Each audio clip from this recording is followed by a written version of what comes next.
سفر میں جو اللہ نے 4 رکعت کی 2 کی ہیں اور ٹریولنگ کے دوران سنت موقتہ بھی معاف کر دی ہیں، وہ اس لیے کی ہیں کہ قضا کرنے کا آپشن ختم ہو جائے.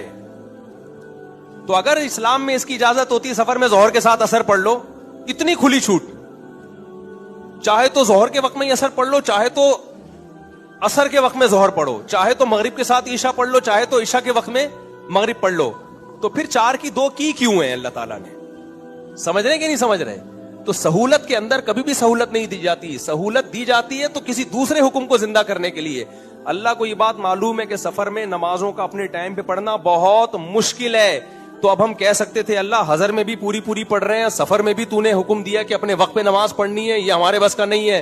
اللہ نے کہا چلو میں تمہیں ایک پیکج دیتا ہوں، 4 کی 2 پڑھ لو تم، تاکہ تمہارے پاس اب یہ عذر نہ رہے کہ ہم ٹائم پہ پڑھنا ہمارے لیے مشکل تھا. سمجھتے ہیں کہ نہیں سمجھتے؟